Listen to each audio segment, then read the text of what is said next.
اللہ وملائکتہ یصلون علی النبی یا ایہا الذین آمنوا صلوا علیہ وسلموا تسلیما اللہم صلی علی سیدنا و مولانا محمد معدن الجود والکرم وآلہ وصحبہ وبارک وسلم۔ حمد و صلاة کے بعد قرآن مجید سورہ بقرہ، اللہ تبارک و تعالیٰ نے ارشاد فرمایا یا ایھا الذین آمنوا کتب علیکم الصیام، اے ایمان والو تم پر روزے فرض کیے گئے، کما کتب علی الذین من قبلکم، اسی طرح جس طرح تم سے پہلے لوگوں پر فرض کیے گئے تھے، لعلکم تتقون، تاکہ تم پرہیزگار ہو جاؤ، متقی ہو جاؤ، اللہ سے ڈرنے والے بن جاؤ، گناہوں سے بچنے والے بن جاؤ، اپنی زندگی کو رب رسول کے احکامات کی روشنی میں گزارنے والے بن جاؤ۔ روزہ ایک پریکٹس ہے، ایک مجاہدہ ہے، ایک جد و جہد ہے۔ جد و جہد کس چیز کی؟ اللہ کی رضا کے مطابق اپنے آپ کو ڈھالنے کی جد و جہد۔ صوم کا لغوی معنی ہوتا ہے رک جانا، حلال رزق سامنے پڑا ہے، حلال مشروب سامنے پڑا ہے، حلال رشتہ بیوی کا موجود ہے، لیکن ان سب چیزوں سے حالت روزہ میں رکنا، اللہ کی رضا کے لیے رکنا، اس کا نام روزہ ہے۔ صوم کا معنی رکنے کے ہیں، پرہیز کرنے کے ہیں، بچنے کے ہیں۔ ہر چیز موجود ہے لیکن اللہ کا حکم نہیں ہے تو لہٰذا کھا نہیں سکتے۔ تو رب فرماتے جب جائز چیزیں تو میری مرضی کے بغیر میرے حکم کے نہیں کھا سکتا، تو نے رکنا ہے تو حرام کیسے کھا لیتا ہے؟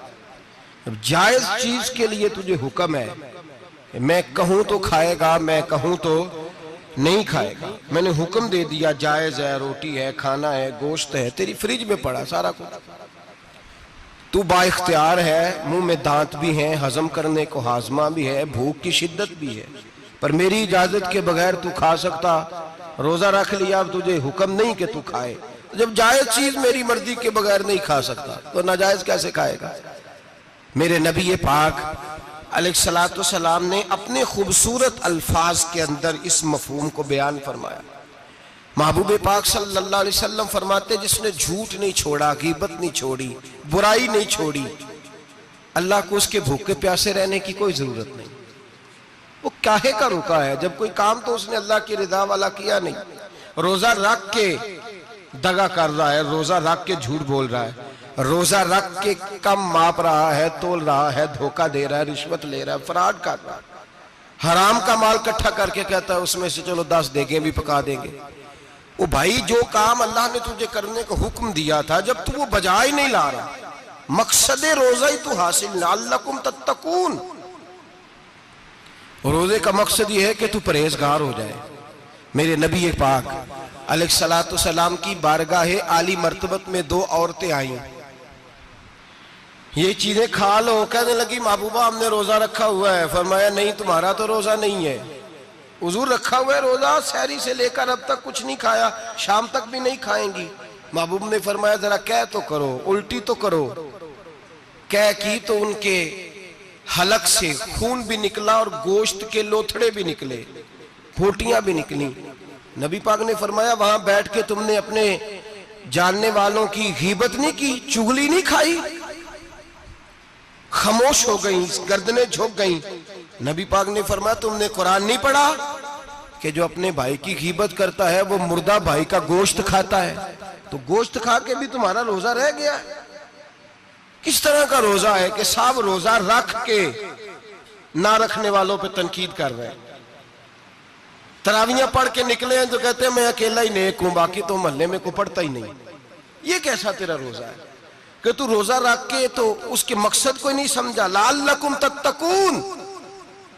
روزہ دار تو وہ ہے کہ روزہ رکھا ہوا ہے، کھانے بھی سے رکا ہے، پینے سے بھی رکا ہے، عمل زوجیہ سے بھی رکا ہے، پھر وہ جھوٹ سے بھی رکے، غیبت سے بھی رکے، بدنگاہی سے بھی رکے، حرام خواری سے بھی رکے ساری چیزوں سے۔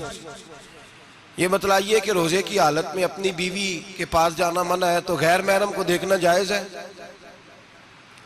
ہمارے ٹی وی پہ میں نے پہلے بھی کہا تھا کہ ہم ٹھیکیدار اور ذمہ دار نہیں ہیں مذہب کے، یہاں ہمارے آنے سے پہلے بھی کوئی بیٹھا تھا، ہم مریں گے تو یہاں ہم سے بڑے بڑے نیک لوگ بیٹھیں گے، کوئی بندہ ذمہ دار نہیں ہے. بڑے بڑے کج کلا صاحب جبہ و دستار، بڑے بڑے صاحب بصیرت، آئمہ، فقہاء، علماء، زعماء، نقباء، صوفیاء، اولیاء، غوث، کتب، ابدال، اوتاد، کتب الاقطاب، جانے کون کون آئے، علماء آئے، مفسرین آئے، محدثین آئے، گزر گئے. ہم تو خاک نشین لوگ ہیں، تھوڑا کام کرنے والے، تھوڑی صلاحیت رکھنے والے. لیکن بھائی اگر کرتے ہیں تو ایک کام کرتے ہیں، ساتھ دوسرا نہیں کرتے. یہ کس طرح کا دین سکھانے لوگ نکلے کہ شوال سے لے کر شعبان تک گانا سنایا جائے گا، شعبان سے لے کر شوال تک ناچ گانا کیا جائے گا، شوال سے لے کر شعبان تک دھما چوکڑی ہوگی، رمضان آئے گا تو حدیثیں سنائی جائیں گی، رمضان آئے گا تو لوگوں کو قرآن پڑھ کے سنایا جائے گا. یہ مذہب بانج نہیں ہے کہ گویے مذہب سکھائیں گے، ایکٹر مذہب سکھائیں گے. یہ مذہب بانج نہیں ہے کہ ایک گلاس کے اندر پہلے شراب پی لو، پھر اسی گلاس میں رمضان آئے تو شہد بانٹنا شروع کر دو. یہ بانج نہیں، یہ میرے رسول اللہ کا مذہب ہے. اگر تمہیں شوق ہے دین سیکھنے سکھانے کا، یکم رمضان کو توبہ کرو اور کہو کہ ہم ٹی وی پہ بیٹھ کے حدیثیں سنائیں گے تو سارا سال سنائیں گے، اور جس زبان سے حدیث نکلے گی پھر اس سے کبھی گندا گانا نہیں نکلے گا، پھر کبھی ناچ گانا نہیں ہوگا. یہ کون سا مذہب ہے جو بیویاں سکھا رہی ہیں؟ یہ کون سا دین ہے جو عورتیں سکھا رہی ہیں؟ میرے رسول پاک صلی اللہ تعالیٰ علیہ وآلہ وسلم کا وہ مذہب ہے کہ میرے اعلیٰ حضرت فاضل بریلوی رحمت اللہ علیہ نے فرمایا، مرد کے لیے جائز نہیں کہ وہ عورت کی زبان سے میلاد بھی سنے، نعت بھی سنے. مرد کے لیے جائز نہیں، مرد کو مرد سکھائے گا، عورت سکھائے گی تو عورتوں کو سکھائے گی. بے شک آپ سویرے فتویٰ دیجئے کہ چھوٹی سی مسجد میں بیٹھ کے، چھوٹے سے کونے میں بیٹھ کے چھوٹا سا مولوی، اور وہاں تو اتنے بڑے مفتی ٹی وی پہ بیٹھے ہوئے، وہ غلط ہے تو صحیح ہے کیسے ہو گئے؟ سنو، میرے نبی پاک علیہ السلام کے مذہب کا حسن یہ ہے کہ اسلام کہتا ہے ایک نظر بی بی کو دیکھا کسی نے غلطی سے تو معافی ہو جائے گی، دوسری نظر شہوت سے دیکھا تو حرام ہے اس کے لیے. وہ پاکستان کا مولوی ہو یا سعودی عرب کا شاہ ہو، کسی کے لیے عورتوں کے بیچ پھرنا اٹھنا بیٹھنا جائز ہے. میرے نبی پاک صلی اللہ تعالیٰ علیہ وسلم نے فرمایا ہے میں عورتوں سے مصافحہ کرنے نہیں آیا. اور میرے نبی پاک صلی اللہ علیہ وسلم نے فرمایا ہے، حضور فرماتے لیکن نا کتا بالکل ناپاک نہیں ہوتا، کتے کا تھوک ناپاک ہوتا ہے، یا کتا گیلا ہو جائے تو ناپاک ہوتا ہے، لیکن خنزیر سارا ناپاک ہوتا ہے، کل ناپاک ہے خنزیر. نبی پاک نے فرمایا خنزیر بھی ہو اور گند میں لتھڑا ہوا بھی ہو، پیشاب میں لتھڑا ہوا ہو، گوبر میں لتھڑا ہوا ہو، پخانے اور فضلے میں لتھڑا ہوا خنزیر ہو، اس کا جسم تیرے ساتھ ٹکرا جائے تو اتنا برا نہیں جتنا غیر محرم عورت کا وجود تیرے ساتھ ٹکرا جائے تو برا ہے. اس حد تک میرے نبی پاک صلی اللہ اور گنبد کے معاملے میں فتویٰ دینے والے، یا رسول اللہ کہنے پر کفر کا فتویٰ دینے والے اور بڑی بڑی باتیں کرنے والے خاموش کیوں ہو گئے؟ یا ایھا الذین آمنوا لا تتخذوا اليہود والنصارى اولیاء. رب فرماتا ہے یہودیوں اور عیسائیوں کو دوست نہ بناؤ، یہ تمہارے دوست ہو سکتے، یہ تمہارے سجن ہو سکتے. جب عرش کا مالک کہہ رہا ہے سجن نہیں ہو سکتے تو دوستی کی بات کیسے بڑھا رہا ہے؟ یا رسول اللہ ہمارے سجن کون ہو سکتے ہیں؟ فرمایا تمہارا دوست وہ ہو سکتا ہے جو محمد عربی کا غلامی کرنے والا ہو، جو رسول اللہ کی نوکری کرنا ہو دوست ہوگا. دوسرا دوست ہو سکتا؟ کوئی ایکٹر مذہب نہیں سکھائے گا، کوئی گویہ مذہب نہیں سکھائے گا. حضرت جناب سیدنا جنید بغدادی، بغداد کے پیر سے کسی نے پوچھا تھا آج سے 1100-1200 سال پہلے، وہ تو زمانہ ویسے نیکی اور پرہیزگاری کا تھا، کہا بابا جی مرد اور عورت نیک ہو، بغیر پردے کے، بغیر حجاب کے، بغیر دیوار کے بیٹھ کر ایک دوسرے کو دین سکھا سکتے؟ حضرت صاحب بتائیے، مرد اور عورت نیک ہو تو بغیر پردے اور حجاب کے ایک دوسرے کو دین سکھا سکتے ہیں؟ تو حضرت جنید بغدادی فرمانے لگے سکھانے والا حسن بصری ہو اور سیکھنے والی رابعہ بصری ہو تو پھر بھی بغیر پردے کے بیٹھنے کی اجازت نہیں. تو مفتی صاحب کو اجازت کس نے دی؟ مولانا صاحب کو اجازت کس نے دی؟ بڑا وہ نہیں ہوتا جو ٹی وی پہ زیادہ آتا ہے، بڑا وہ ہوتا ہے جو رسول اللہ کے دین پہ عمل زیادہ کرتا ہے۔ حضرت عبداللہ ابن مسعود رضی اللہ تعالیٰ عنہ فرماتے زیادہ باتیں کرنے والا عالم نہیں ہوتا۔ حضور پھر عالم کون ہوتا ہے؟ فرمایا پڑھو قرآن، انما یخشی اللہ من عبادہ العلماء۔ فرمایا بڑا عالم وہ ہوتا ہے جو اللہ سے زیادہ ڈرتا ہے، اس لیے کہ رب فرماتا ہے میرے بندوں میں سے جو عالم وہ ہیں جو اللہ سے زیادہ ڈرتے ہیں، خوف رکھتے ہیں۔ تو میرے بھائی رمضان المبارک میں بچنا ہے، پرہیز کا وقت ہے، تو کوئی شخص بھی کوئی شو نہ دیکھے، میری منت ہے آپ حضرات، کوئی شو نہ دیکھے۔ عورت کا تو پردہ ہے، تو ہمیں تو تماشے پہ لگا دیا گیا، عجیب قسم کے ایکٹر آ گئے اور مذہب سکھا رہے ہیں۔ میری اپیل ہے آپ سے کہ سحری افطاری کے وقت ٹیلی ویژن بند رکھیں، کیا چیز کھول کے رکھیں؟ یا قرآن کھول کے رکھیں یا رسول اللہ کا فرمان کھول کے رکھیں، اللہ رسول کی طرف توجہ رکھیں، وہ سیکھنے سکھانے کا وقت ہے۔ چھوڑے گویوں سے دین سیکھا جائے گا، ہمیں کوئی شکوہ نہیں، یہ پکی توبہ کریں، سویرے آئیں آ کے دین سکھائیں۔ اور میں ان سے بھی اپیل کروں گا کہ آؤ دین سکھاؤ۔ حضرت فضیل بن عیاض فرماتے ہیں میں ڈاکو تھا، کبھی کبھی چھپ چھپا کے جمعہ پڑھا کرتا تھا، پھر میں نے توبہ کی تو سچی توبہ کی، پھر میں نے توبہ کی تو رب کو راضی کرنے والی توبہ کی، پھر میں نے توبہ کی تو چھوڑی ہر شے، غریبوں کا لوٹا ہوا مال واپس کیا، جس کے پیسے نہ دے سکا اس کے گھر میں جا کے اس کی بھینسوں کو چارہ ڈالا، اس کے اونٹوں کی خدمت کی، میں نے قرضے چکائے۔ فرمایا میں سچی توبہ کر کے مسجد آیا، جس خطیب کے پیچھے میں جمعہ پڑھا کرتا تھا وہ میرے ہاتھ پہ بیعت کر کے مرید ہو گیا۔ اللہ تبارک و تعالیٰ نے اپنے بندوں کے دل میری طرف پھیر دیے، پھر تمہیں اس میں انعام دینے کی ضرورت نہیں پڑے گی، پھر تم کٹیا نشین بن کے بھی دین پھیلاؤ گے تو اللہ اس میں تاثیر پیدا فرما دے گا۔ تو روزے کا معنی رکنا ہے، روزے کا معنی بولیے، روزے کا معنی رکنا، کس سے؟ جھوٹ سے، غیبت سے، بدی سے، بدنگاہی، کھانے پینے۔ روزہ کس پہ فرض ہے؟ امیروں پہ کہ غریبوں پہ؟ جی کہنے نے میرا تو کام ہی محنت مزدوری والا، میں کیسے روزہ رکھوں؟ میں تو دیہاڑی لگاتا ہوں تو روزہ کیسے رکھوں؟ میں نے نہیں کسی حدیث میں پڑھا کہ روزہ وہ رکھے جو دفتر میں بیٹھتا ہے، صحابہ کے زمانے میں تو دفتر ہوتے ہی نہیں تھے، کسی جگہ نہیں لکھا ہوا روزہ وہ رکھے گا جو اے سی میں بیٹھتا ہے، تب تو اے سی تھے ہی نہیں۔ حضرت ابوبکر صدیق رضی اللہ تعالیٰ عنہ سے لے کر جناب بلال تک سارے اپنے ہاتھ سے کام کرتے، سارے اپنے ہاتھ سے کام کرتے، سارے۔ حضرت عمر فاروق رضی اللہ تعالیٰ عنہ خلیفہ وقت ہونے کے باوجود مال غنیمت کے اونٹ چرنے جاتے تھے تو چراگاہ میں چھوڑنے میں جاتے تھے، لینے بھی آتے تھے واپس۔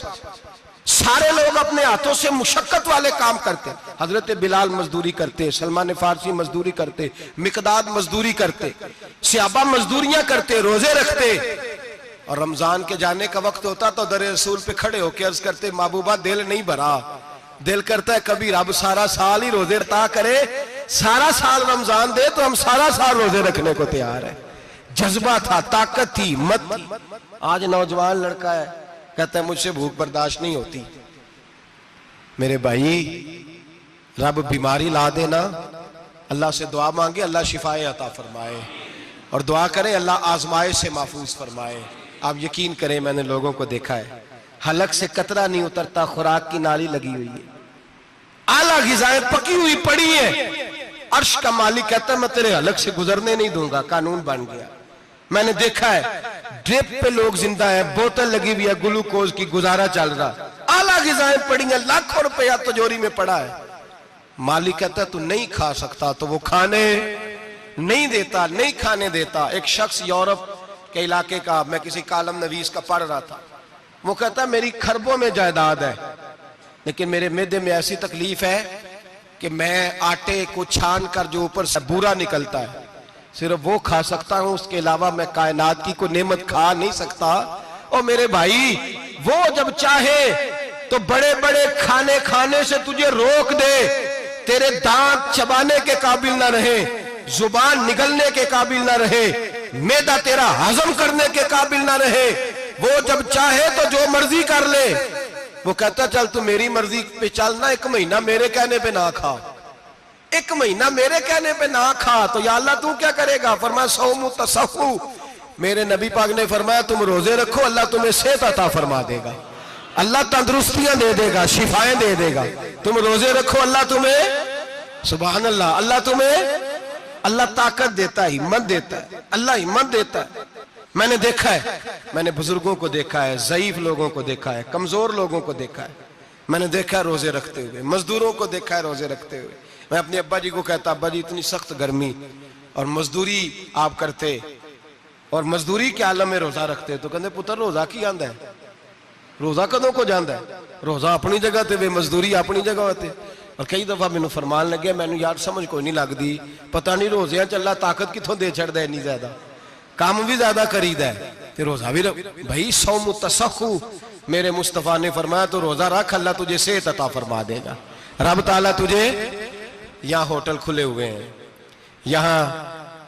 یہاں عجیب حالات ہیں، ہوٹل کھلے ہوئے ہیں، لوگ بہانے ڈھونڈتے پھرتے ہیں، کہتے ہیں کٹ لگ گیا تھا ذرا، تھوڑا سا خون نکل آیا، سنی پلاس لگائی ہے تو روزہ نہیں رکھا، یہ ذرا مجھے تھوڑی دقت ہو گیا تو میں نے روزہ نہیں رکھا، کھانسی لگ گئی ہے تو روزہ نہیں رکھا۔ او خدا کے بندے، روزہ تو نعمت ہے۔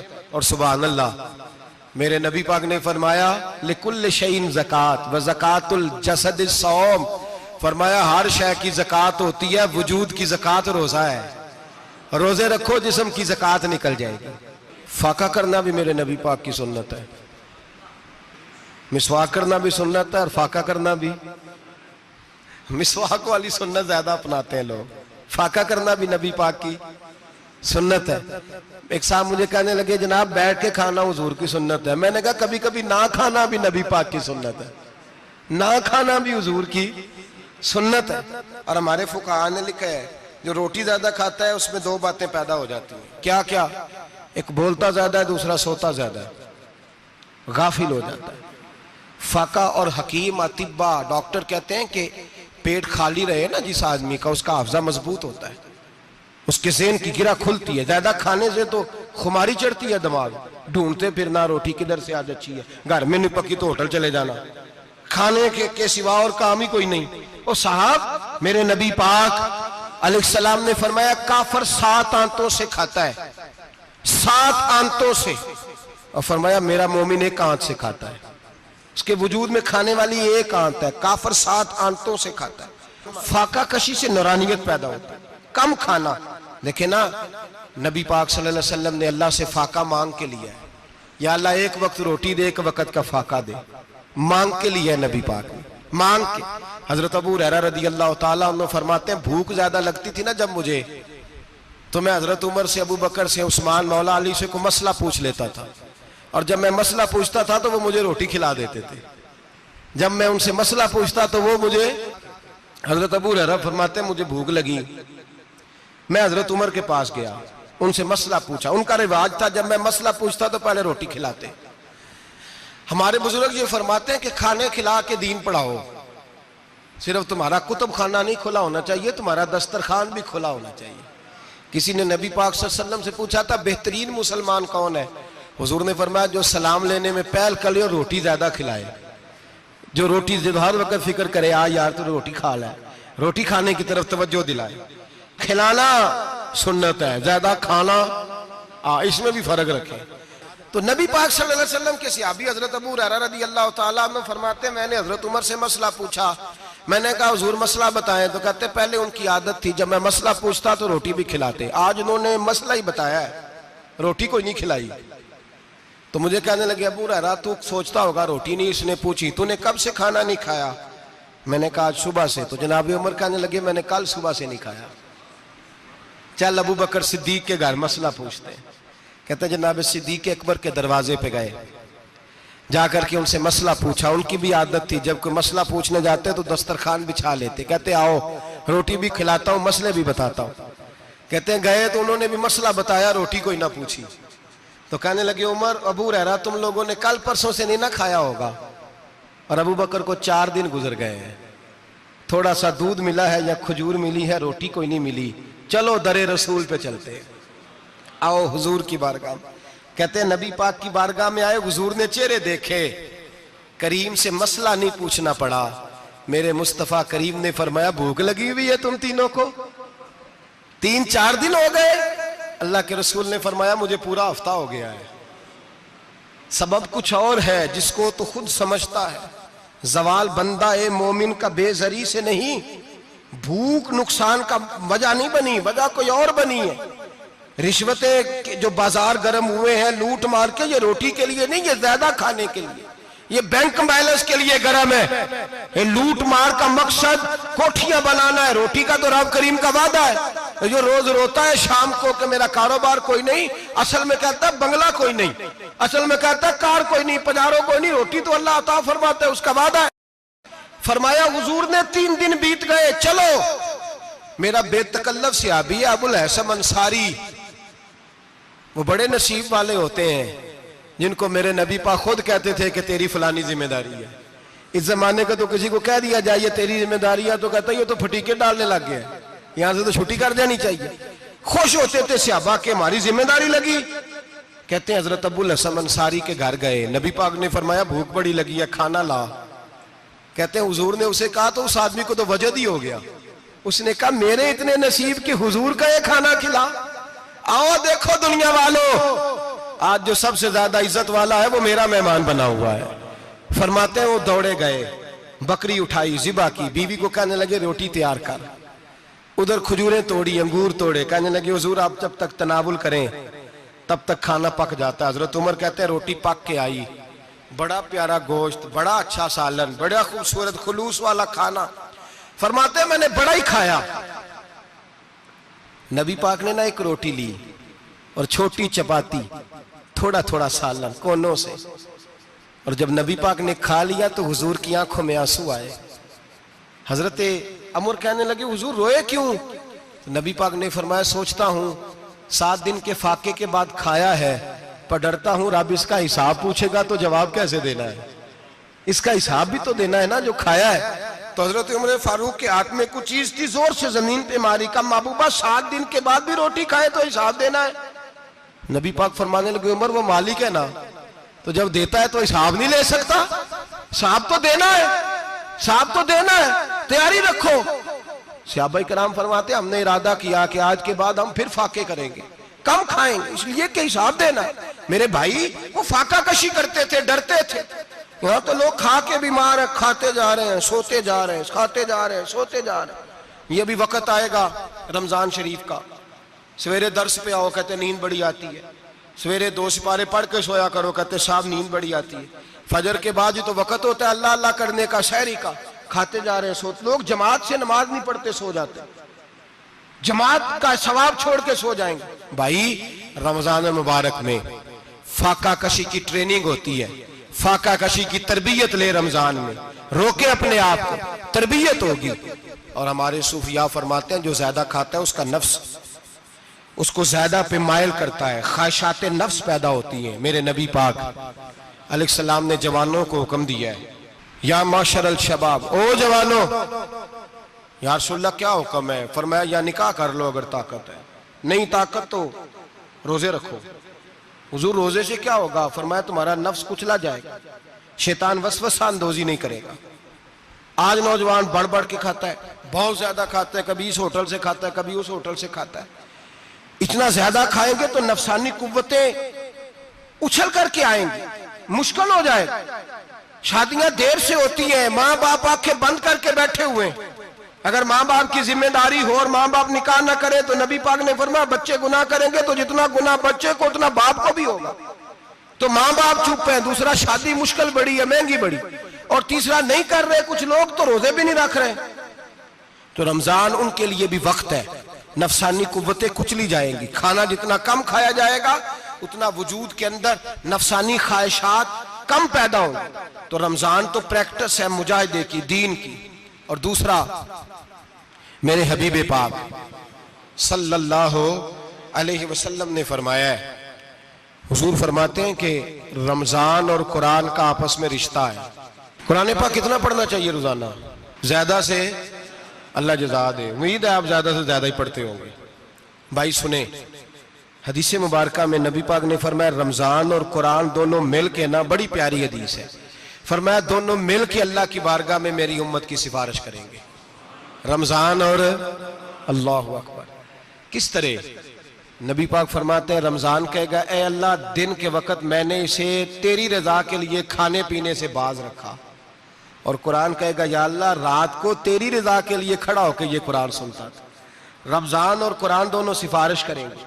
ہم نا بڑا کچھ پڑھتے ہیں، سنتے ہیں، سیکھتے ہیں، اب یقین کریں یہ کھاتے بھائی کا بھائی سے اختلاف ہو جائے نا تو وہ 30 سال پرانے کھاتے کھول کے لے آتا ہے، ساری رات ڈھونڈتا ہے کہ میرے پیسے کہاں سے نکلتے ہیں، پڑھ لیتا ہے۔ قرآن پاک کی باری آتی ہے تو نہیں پڑھتے قرآن پاک۔ ابا جی کا ختم ہوتا ہے تو مانگتے پھرتے ہیں، کہتے ہیں 2 قرآن پاک 10 قرآن پاک۔ یہ باتیں بتانی نہیں چاہیے، کرنی نہیں چاہیے، لیکن چونکہ تربیت کے لیے بیٹھا ہوں تو کر دیتا ہوں۔ میرے شاگردوں سے پوچھیں، یہاں مدرسہ ہے الحمدللہ، درجنوں طلباء ہیں، اساتذہ ہیں، میرے پیر بھائی ہیں، اور میرا یہ دعویٰ ہے کہ شاید کوئی کسی سے اتنا پیار کرتا ہو جتنے میرے شاگرد اور مرید مجھ سے کرتے ہیں، لیکن میں نے کبھی کسی سے نہیں کہا کہ ذرا سورت فاتحہ پڑھ کے دینا، میں نے اپنے ابا جی کو ثواب دینا ہے۔ پوچھ لیں کسی سے نہیں کبھی کہا، کبھی نہیں میں نے کہا کہ ذرا مجھے تھوڑا سا قرآن پڑھ دیں۔ میں اس کو ناجائز نہیں کہتا، پڑھوانا چاہیے، لیکن میں اپنے والدین کے لیے کبھی سوال نہیں کرتا کہ مجھے ذرا پڑھ کے دو، میں نے بخشنا ہے، اس لیے کہ میں نے ذاتی طور پہ روٹین بنائی ہے۔ میں سمجھتا ہوں کہ کائنات کے اندر میرے اوپر جن لوگوں نے احسان کیے ان میں سب سے زیادہ حصہ میرے ماں باپ کا ہے۔ میں سمجھتا ہوں اس بات، کتنا نالائق ہوں میں کہ میں 1 مہینے میں ایک قرآن پاک بھی پڑھ کے ان کی روح کو احسال نہیں کر سکتا۔ میرا یہ طریقہ ہے ذاتی، میں قدغن نہیں لگاتا، میرا ذاتی طریقہ یہ، الحمد سے شروع کرو اور 2 سورتیں چھوڑ کے قرآن پاک ختم کر دو آخری، اور پھر فلق اور ناس صورتیں ساتھ لے جاؤ۔ یہاں بیٹھ کے سالے ثواب نہیں کرنا، ختم نہیں دلانا، ساتھ لے جاؤ، قبر پہ کھڑے ہو جاؤ اور فلق اور ناس صورتیں قبر پہ بیٹھ کے تلاوت کرو، اور جو قرآن مجید پڑھا ہے ان کی روح کو وہاں احسال کرو۔ او بھائی، اولاد جب ماں باپ کے لیے پڑھتی ہے تو اسے کہنا نہیں پڑتا اللہ بخش دے، اس لیے کہ اولاد کی نیکیاں خود بخود ماں باپ کے کھاتے میں جمع ہوتی ہیں، خود نیکیاں جمع ہوتی ہیں۔ میرے بھائی تو بچوں سے یہ تو مطالبہ کرتا ہے کہ بیٹا اس سال رمضان المبارک میں میرے لیے ستو ضرور بنانا، فلانی چٹنی ضرور تیار کرنا، یہ کیوں نہیں کہتا بیوی سے کہ ڈشیں کم بنانا، تو بھی بیٹھ کے قرآن پاک پڑھ، میں بھی قرآن پاک پڑھتا ہوں۔ ادھر آؤ بیٹا یہاں بیٹھ کے تلاوت کرو، میں بھی کرتا ہوں۔ بیٹی ادھر آؤ بیٹھ کے قرآن پاک پڑھو، کتنا وقت لگتا ہے؟ حافظ اور قاری اور علماء اگر پڑھیں تو 20-25 منٹ لگتے ہیں قرآن پاک کا سپارہ پڑھنے، اور اٹک اٹک کے پڑھنے والا بھی پڑھے تو 1 گھنٹہ لگ جائے گا۔ اور میرے نبی پاک صلی اللہ علیہ وسلم نے فرمایا جو قرآن پڑھتے ہوئے اٹکتا ہے اللہ اسے ڈبل ثواب عطا فرماتا ہے۔ فرمایا جو زبانی پڑھے سنگل ثواب، جو دیکھ کے پڑھے اسے ڈبل ثواب۔ حضور کیوں؟ فرمایا اس لیے کہ میرا قرآن دیکھنے پہ بھی اللہ ثواب عطا فرماتا ہے، قرآن دیکھنے پہ بھی اللہ ثواب دیتا ہے، دیکھنے کا بھی ثواب۔ رمضان شریف میں قرآن پاک پڑھے، کھول کے پڑھے، اور میرے بھائی اگر تیرا بچہ پڑھے، اگر تیری بیٹی پڑھے، کائنات کا خوش نصیب باپ وہ ہے کہ بیٹا قرآن پڑھے، چاہے ناظرہ ہی پڑھے، جس کی بیٹی پڑھے۔ زندگی میں انہیں اس کام پہ لگا جاؤ، مرنے کے بعد بھی پڑھیں گے۔ امام جلال الدین سیوطی شافعی رحمت اللہ علیہ فرماتے حضرت عیسیٰ قبر کے پاس سے گزرے، قبر پہ عذاب ہو رہا تھا، اللہ کا غضب برس رہا تھا، جناب عیسیٰ استغفار پڑھتے ڈرتے گزر گئے۔ تھوڑی دیر کے بعد، چند گھنٹوں کے بعد گزرے تو اسی قبر پہ پھول کھلے ہوئے تھے، رحمت برس رہی تھی۔ حضرت عیسیٰ علیہ السلام عرض کرنے لگے مولا تو بے نیاز ہے، میری طاقت نہیں تیرے کاموں میں بولنے کی، پر ابھی تو یہاں عذاب ہو رہا تھا، ابھی رحمت برس رہی ہے۔ جناب عیسیٰ کہتے ہیں آواز خدا بندی آئی، عیسیٰ بندہ بڑا گناہگار تھا، پاپی تھا، مجرم تھا، خطا کار تھا، لیکن جب اس کا انتقال ہوا، اس کی بیوی حاملہ تھی، اس کے پیٹ میں بچہ تھا، بچہ اس کے انتقال کے بعد پیدا ہوا، آج وہ 4-4.5 سال کا ہوا ہے، مکتب میں گیا ہے، مدرسہ میں گیا ہے، استاد نے بسم اللہ شریف پڑھائی ہے، فرمایا اس نے توتلی زبان سے کہا ہے بسم اللہ الرحمن الرحیم، کہا عیسیٰ مجھے بتلا اس زمین پر وہ معصوم جسے ابھی رحمان اور رحیم کہنا نہیں آتا، وہ توتلی زبان سے مجھے رحمان اور رحیم کہے اور میں اسی زمین پہ اس کے باپ کو عذاب دوں؟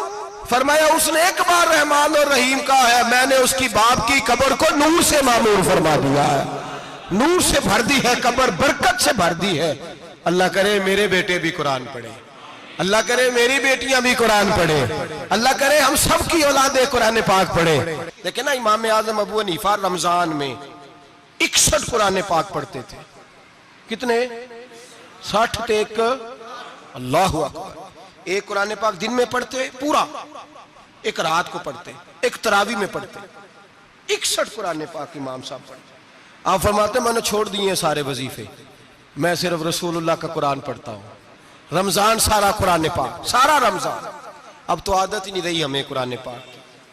اگر لوگ ناراض نہ ہوں تو محفل نعت ہوتی ہے تو تلاوتیں کتنی ہوتی ہیں, اور نعتیں ہم نے ذوق ہی نہیں بنایا, ذوق ہی نہیں بنایا ہم نے تلاوت قرآن کا. اس لیے کہ قراء علماء فقراء ان کو ہم تیار ہی نہیں کر رہے, ہم تو ایکٹر پال رہے ہیں جو پیسے لیتے ہیں نعت خوانی کے. معاذ اللہ. او میرے بھائی, کیا قرآن میرے نبی کی نعت نہیں؟ حضرت عائشہ صدیقہ رضی اللہ تعالیٰ عنہ کے پاس صحابہ گئے, کہنے لگے اماں جی ہمیں نبی پاک کا اخلاق بتلائیں. تو اماں جی کہنے لگی جاؤ جا کے قرآن پاک پڑھو. کالا خلقہ القرآن, سارا قرآن میرے نبی کے اخلاق کا انعام ہے. یہ ساری نعت ہے, یہ ساری نعت ہے. اس نعت کو سننے لوگ کیوں نہیں آتے؟ اتنا رش میں اپنے نعت میں اتنا تراویح پہ کیوں نہیں ہوتا؟ اور ملت کا جوان یاد رکھے, بوڑھے تراویحاں پڑھتے ہیں, ضعیف تراویحاں پڑھتے ہیں, گھٹنوں میں درد ہے تراویحاں پڑھتے ہیں, بیمار بوڑھے تراویحاں پڑھتے ہیں. جوان وہاں چوک میں کھڑے. کیا جوانی اس لیے ہے چوکوں میں کھڑا ہوا جائے؟ کیا جوانی اس لیے ہے کہ سعودی عرب جانے کے لیے پاسپورٹ بنانا ہو تو 2.5 گھنٹے کھڑا رہے تو؟ شناختی کارڈ کے دفتر تو کھڑا رہے, پروٹیکٹر کے لیے کھڑا رہے, کافروں کے سامنے کاسا لیسی کرنے کے لیے تو کھڑا رہے, تو نوکری پہ جائے تو ساری رات کھڑا رہے, اور تو قرآن کے لیے کھڑا نہیں ہوتا؟ میرے محبوب نے فرمایا من قام ایمانا و احتسابا غفر له ما تقدم من ذنبه. فرمایا جو رمضان المبارک میں اللہ کی رضا کے لیے گناہوں کی معافی کے ارادے سے قیام کرے گا, راتوں کو عبادت کرے گا, اللہ اس کے پچھلے سارے گناہ معاف فرما دے گا. نوجوان ارادہ کریں, پروگرام بنائیں کہ انشاءاللہ قرآن پڑھنا بھی ہے, قرآن پڑھوانا بھی ہے, سننا بھی ہے, اور انشاءاللہ بولیے سننا بھی ہے اور پڑھنا بھی ہے اور پڑھانا بھی. ہمت کریں, دلیری کریں, آ کے کھڑے تو ہو, اللہ توفیق عطا کرے گا. پہلی بات یہ کہ روزہ رکھیں, دوسری بات یہ کہ قرآن پاک کی تلاوت کریں, اور روزہ رکھیں تو روزے کے سارے حسن سمیت اسے رکھیں. نبی پاک نے فرمایا رمضان غمخاری کا مہینہ ہے, غمخاری کریں. ہمارے زمانے میں 2 قسم کی تکلیفیں ہیں. ایک تو غریب آدمی, اس کا حال یہ ہے کہ وہ مانگتے ہی گزارا کرنا چاہتا ہے, اس نے ہاتھ یوں کر لیا ہے تو اب اس کا یوں ہونے کو تیار نہیں. ضرورت اگر کسی آدمی کو کسی دروازے پہ لے جاتی ہے تو برا نہیں, لیکن سوال کا اپنے اوپر دروازہ کھول لینا یہ ٹھیک نہیں. فاقہ کشی پیدا کریں, حوصلہ پیدا کریں, تھوڑے پہ گزارا کرنا سیکھیں. غریبوں کو بھی اجازت نہیں کہ وہ نکل کھڑے ہوں میدان میں مانگنے کے لیے. ٹولیاں نکلتی ہیں رمضان میں, جتھے نکلتے ہیں خیرات کٹھی کرنے والے. بچیں. میرے نبی پاک صلی اللہ علیہ وسلم نے فرمایا جس نے بغیر ضرورت کے سوال کیا, جب قیامت کے دن آئے گا تو اس کے چہرے کے اوپر گوشت نہیں ہوگا, صرف ڈھانچہ ہی ہوگا. اتنی بھیانک صورت میں آئے, بغیر اشد ضرورت کے سوال نہ کریں, کبھی سوال نہ کریں. اور امیروں سے گزارش ہے کہ رمضان ہمدردی کا مہینہ ہے, ہمدردی کریں تو سامنے والے کی عزت کا بھی خیال کریں. یہ بات درست ہے کہ غریب سیاڑا نہیں ہوتا, اس لیے کہ جس کی جیب میں پیسے نہیں ہوتے بھائی اسے عقل بھی نہیں ہوتی. جس کے گھر کار نہیں ہوتی اسے چلانے کا طریقہ, جس کے گھر اوون نہیں ہوتا اسے چلانے کا طریقہ بھی نہیں آتا. جس کے گھر میں چیزیں ہوتی ہیں اسے چلانا بھی آ جاتا ہے. جدے گھر دانے اودے کملے بھی اس کے سیانے ہو جاتے ہیں. تو چودھری صاحب, سیٹھ صاحب, نواب صاحب آٹا تقسیم کرتے ہیں, کھڑے ہو کے فوٹو کھچاتے ہیں, فیس بک پہ دیتے ہیں, اور ایک آٹے کا تھیلا اور 10 اخباروں میں فوٹو. اللہ سے ڈریں. رمضان ہمدردی کا مہینہ, ہمدردی کا. غریب کو دیں تو اس کی عزت کو رسوا نہ کریں. میرے نبی پاک علیہ السلام کے صحابی حضرت عبداللہ ابن عمر رضی اللہ تعالیٰ عنہ ڈھونڈ کے لاتے تھے مسکینوں کو, ڈھونڈ کے, اور جب لاتے تھے تو اپنے دسترخوان پر بٹھا کر اپنے ساتھ افطاری کرایا کرتے. اور پھر فرمایا اللہ تعالیٰ نے لن تنالوا البر حتی تنفقوا مما تحبون, اللہ کے راستے میں وہ چیز دینی ہے جو تمہیں زیادہ پیاری ہو. کون سی چیز جو تمہیں؟ میں تھوڑا سا بے باک ہوں, بعض دوستوں کے ساتھ, سب کے ساتھ نہیں. ایک دوست مدرسے میں گھی دینے آئے ایک دفعہ, تو وہ والا گھی دے گئے جو سب سے سستا تھا. تو میں نے کہا مجھے دیانتداری سے بچائے، آپ یہی کھاتے ہیں گھر میں؟ کہنے لگے نہیں۔ تو میں نے کہا پھر ہم نے بچے مارنے کے لیے تو نہیں نہ رکھے ہوئے، کیا وہ والا گھی اللہ کے راستے میں پیاری چیز دے رہی ہے نا، اس لیے گلے گلے نوٹ لوگ مسجد کے گلے میں ڈال جاتے ہیں، پھٹے ہوئے ڈال جاتے ہیں، کہتے ہیں جوڑ لیں گے مولوی صاحب۔ اور خدا کے بندے پیاری چیز دینی تھی تو نے، اور تو نے اس کا ترجمہ الٹ کر لیا ہے۔ سمجھ لیں رمضان المبارک میں کسی غریب کی مدد کرنی ہے تو ساتھ اس کی عزت بھی کرنی ہے۔ نبی پاک علیہ السلام کے دروازے پر جب یہ جملہ ایک ہے لیکن بڑا قیمتی ہے، صحابہ کہتے ہیں جب ہم دروازہ رسول پہ جاتے تھے خیرات بھی ملتی تھی اور عزت بھی ملتی تھی۔ خود بھیک دے خود ہی کہیں منگتے کا بھلا ہو، خیرات بھی ملتی تھی اور عزت بھی ملتی تھی۔ نبی پاک ساتھ عزت بھی دیتے تھے، مسکین کو غریب کو دیں اور خیر خائی کریں۔ جوتے بیچنے والے جوتوں کے ریٹ سستے کریں، کپڑا بیچنے والے کپڑے کا ریٹ، درزی صاحب بھی ریٹ سستا کریں، دکاندار بھی چیزوں کا ریٹ، حکیم صاحب پیسے کم لیں، ڈاکٹر پیسے کم کریں، حکومت نرخوں میں کمی کرے، اور یہ کام اجتماعی طور پہ کریں۔ میرے نبی پاک نے فرمایا رمضان غمخواری کا مہینہ ہے، اس میں غمخواری کرنی ہے، دوسرے کا خیال کریں، اظہار کریں، قربانی کریں۔ یہاں ہر چیز کا ریٹ بڑھ جاتا ہے رمضان شریف میں، ہر آدمی کہتا ہے میرا سیزن آ گیا ہے، توجہ بڑھائیں، خیال کریں، غمخواری کا مہینہ ہے۔ اور پھر آپ لوگوں سے یہ بھی گزارش ہے کہ رمضان المبارک کا جب مہینہ آئے تو جس آدمی کے ساتھ نیکی کرنی ہے وقت پہ کریں۔ کسی غریب کو پیسے دینے ہیں، کپڑے دینے ہیں تو یکم رمضان کو دیں۔ میں اکثر دوستوں سے پوچھتا ہوں، میں کہتا ہوں قاری صاحب نو جوڑا کدو دیندے ہو؟ کہندے 27 والے دن۔ میں کہا مینوں لگ گئی سمجھ، تہاڈی سازش ہے کہ جڑے سوان کے پاہ نہ لوے۔ ایویں مولوی چودھری صاحب دے نال دے کپڑے پا لے تے کتے لکھیا ہے اینوں دینا ہے 27، تسی دسو 27 والے دن کو درزی سی کے دیندا ہے، انہوں 3 گنا بھی پیسے دئیے تو کہندہ ہے جڑے باقی نے انہاں دے نہیں بٹن پہ لگ دے میرے کو، کتھوں جوڑا سی کے؟ تو کس دن دیتے ہو قاری صاحب کو؟ کیا مقصد ہے؟ پہننے کے لیے دے رہے ہو یا اس لیے دے رہے ہو کہ نہ پہن سکے؟ تو بھائی آپ جب کسی کو کوئی چیز دیں گے تو کب دیں گے؟ جب وہ استعمال کر سکے۔ غریب کو لوگ فطرانہ دینے جاتے ہیں عید سے 1 دن پہلے، تو کیا کرے گا اس کا؟ وہ نہ تو کپڑے خرید سکا نہ روٹی لا سکا، بلکہ میرے حضرت صاحب فرماتے ہیں رمضان سے پہلے دے دو، رمضان کی نیت کر کے رمضان سے 1-2 دن پہلے دے دو، اللہ رمضان جتنا ثواب ہی عطا فرمائے گا۔ رمضان سے پہلے دو جس کو کچھ ہے دن، قبل از وقت تیاری کرو۔ اور میرے قبلہ حضرت صاحب فرمایا کرتے اپنے کپڑے بعد میں، غریب کے بچوں کے کپڑے پہلے، اپنے گھر کی ضروریات بعد میں، غریبوں کی ضروریات، اس لیے کہ اللہ پاک نے ان کا رزق بھی ہمارے گھر بھیج دیا ہے۔ ہماری ڈیوٹی لگائی ہے کہ تم نے بانٹنے والے بنو، اور یہ ذہن بنائے کہ پتہ نہیں کس کا حصہ تھا جو اللہ نے میرے گھر بھیجا، یہ ذہن بنا کے بانٹ، اور جس کو دینے جائیں ہاں آپ کو اجازت ہے تھوڑا بہت پتہ کرنے کی، لیکن تھوڑا بہت تفتیش کرنے کی اجازت، بال کی کھال اتارنے کی اجازت۔ میں نے دیکھا ہے لوگ غریبوں کا انٹرویو لیتے ہیں، تیرا تو فلانا کمانے والا نہیں، تیرا تو فلاں بچہ، او بھائی بہت سارے غریب ایسے ہیں، بڑے ہیں جو کمانے کی کوشش کرتے ہیں لیکن ان کا سبب نہیں بنتا۔ ہاں ہے ایسے لوگ جو سعودی عرب چلے گئے ہیں، کہتے ہیں تیرا تو فلاں باہر نہیں گیا ہے، لیکن سارے سعودی عرب جانے والے بھی مال کمانے کی طاقت نہیں رکھتے، کئی وہاں بھی بیٹھ کے بیچارے قرضوں میں الجھے ہوئے ہیں، وہاں والوں کے ظلم کا شکار ہیں، بہت ساری آزمائشوں میں تو تفتیش کرتا ہے۔ میرے امام شافعی کا ایک جملہ اگر آپ کو یاد رہ گیا تو بات بن جائے گی۔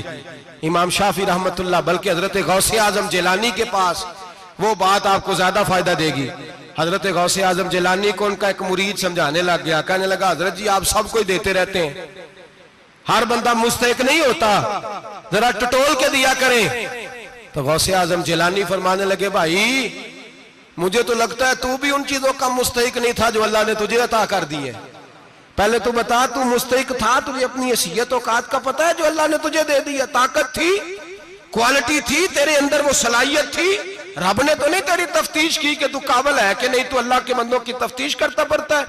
امام شافعی فرمایا کرتے، امام شافعی فرماتے رب تجھے پرکھ کے نہیں دیتا، ٹٹول کے نہیں دیتا، رسوا کر کے نہیں دیتا، تو غریبوں کے ساتھ یہ سارا ظلم کیوں کرتا ہے؟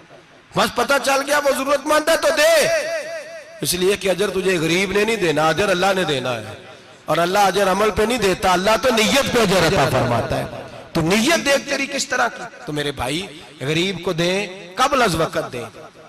رمضان مبارک میں چوتھا کام، بات آخری اور چوتھا کام سنیں، رمضان میں دین سیکھیں۔ شیطان قید ہوتا ہے زیادہ سے زیادہ، اور جب آدمیوں کا پیٹ خالی ہوتا ہے نا تو ذہن جو ہوتا ہے نا وہ بھی اس کا فریش ہوتا ہے، اس میں کوشش کریں دین سیکھنے کی۔ میرے نبی کریم صلی اللہ علیہ وسلم نے اس دین کو علم کا دین قرار دیا ہے، شعور کا دین قرار دیا ہے، فہم کا دین قرار دیا ہے۔ نبی پاک صلی اللہ علیہ وسلم نے فرمایا ایک عبادت کرنے والا عشاء کے بعد کھڑا ہو اور فجر تک نماز پڑھتا رہے، ایک عالم دین عشاء پڑھ کے سو جائے اٹھ کے فجر پڑھ لے تو وہ 70 عبادت کرنے والوں کا درجہ زیادہ نہیں، عالم کا درجہ پھر بھی زیادہ ہے، اس عالم دین کا درجہ زیادہ ہے، اس لیے کہ وہ لوگوں کو آگاہی دیتا ہے، شعور بخشتا ہے۔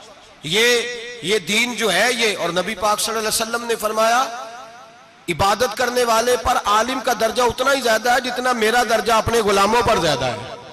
عالم کو حضور نے اتنا بڑا مقام دیا، دین سیکھیں، شعور حاصل کریں، یہ فقاہت کا دین ہے، شعور حاصل کرنے کا دین ہے۔ اور نبی پاک صلی اللہ علیہ وسلم نے فرمایا دین کی ایک بات سیکھ لینا 1000 نفل پڑھنے سے زیادہ درجہ رکھتی ہے، دین کی ایک بات سیکھ لینا 1000 جنازے میں شرکت سے زیادہ درجہ رکھتی، دین کی ایک بات سیکھ لینا، میرے نبی پاک صلی اللہ تعالیٰ علیہ وسلم ارشاد فرماتے 1000 مریض کی عیادت کرنے سے زیادہ درجہ رکھتی۔ فرمایا جس نے رات کے ایک لمحے میں دین کی ایک بات سیکھی اللہ اسے ساری رات عبادت کرنے سے زیادہ ثواب عطا فرمائے گا۔ میرے ارشاد فرمایا کرتے جب سیکھنے والے کو یہ ثواب ملے گا تو بتائیے سکھانے والے کو کتنا ثواب ملے، اسے اللہ کتنا درجہ۔ رمضان آ رہا ہے، شیطان قید ہے، دین پھیلانے کی کوشش کریں، جد و جہد کریں۔ بڑی نیند آتی ہے فجر پڑھ کے، لیکن اگر کسی کا ارادہ بن جائے کہ دین سیکھنا بھی ہے اور دین بچوں کو، تو پھر کوئی نیند غلبہ۔ ایک مثال ایک عالم نے سمجھائی، کوئی بزرگ تھے درویش عالم، ان کے پاس ایک عورت آئی، کہنے لگی میں بچوں کو سویرے بڑا جگاتی ہوں، بچے جاگتے نہیں نماز کے لیے۔ بڑا عجیب جواب دیا بزرگوں نے، درویش نے، عالم نے، کہنے لگے بی بی کیوں نہیں جاگتے، جگایا کر، بیدار کیا کر، اٹھایا کر۔ کہنے لگی بڑی جدوجہد کرتی ہوں، اٹھتے نہیں، بیدار نہیں ہوتے۔ اللہ والے تھے نا۔ کہنے لگے یہ بتا اگر اس کمرے میں آگ لگ جائے تو پھر بچوں کو کیسے بیدار کرے گی، آگ سے بچانے کے لیے کیا کرے گی؟ پھر تو بالوں سے پکڑ بھی گھسیٹنا پڑا تو گھسیٹ کے کمرے سے لاؤں گی، پھر تو چوٹیں لگتی ہیں تو لگ جائیں، پھر میں پرواہ نہیں کروں گی۔